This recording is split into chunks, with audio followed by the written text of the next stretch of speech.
శ్రీ మాత్రే నమః. అందరికీ నమస్కారం అండి. తులసి టాక్స్కి స్వాగతం.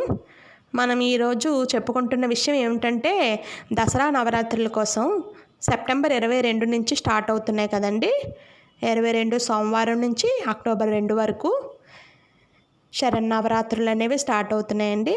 ఈ శరన్నవరాత్రుల ప్రత్యేకత ఏంటనేది మనం ఒకసారి ఇప్పుడు తెలుసుకుందామండి. ఈ శరన్నవరాత్రులు అంటే సంవత్సరానికి ఆరంభం లాంటిదండి.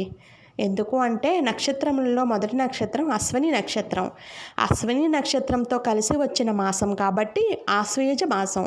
అందుకే ఈ శరన్నవరాత్రుల కాలం నూతన సంవత్సరానికి ఆరంభం లాంటిది. ఈ మాట వేదాలలో చెప్పబడిన మాట అండి. ఈ శరత్కాలంలో ఈ మొదటి 9 రోజులు పూజ చేసినట్లయితే సంవత్సరం అంతా అమ్మవారిని పూజించిన ఫలితం వస్తుందండి.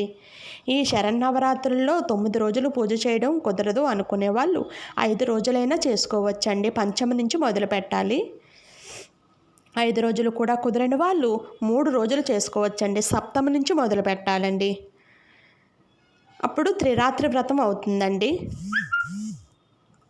లేదు అంటే కనీసం ఒక్క రోజైనా చేసుకోవచ్చండి. నవమి రోజు చేసుకోవచ్చు. ఇలా చేసుకుంటే శరన్నవరాత్రి పూజ చేసుకున్న ఫలితం వస్తుంది. నేను 10 ఇయర్స్ పైనుంచే చేస్తున్నానండి. ఎప్పుడు కూడా 9 రాత్రులే చేసుకున్నానండి అమ్మవారి దయ వల్ల. ఇంకా మీరు ఎవరైనా కొత్తగా చేయడానికి అనుకున్నా ఒక్కరికైనా నా వీడియో ఉపయోగపడుతుందేమోనని నేను కొంచెం ముందుగానే అన్నీ పెట్టడానికి ఇప్పుడు నుంచి స్టార్ట్ చేస్తున్నానండి. నవరాత్రి పూజకి ఏమేమి కావాలి, కలశ స్థాపన ఏ టైంకి చేయాలి, నైవేద్యాల కోసం ఇంకా చాలా విషయాలు మనం మాట్లాడుకుందామండి నెక్స్ట్ వీడియోస్లో. సబ్స్క్రైబ్ చేసుకోండి. థ్యాంక్ యూ అండి. నమస్తే అండి.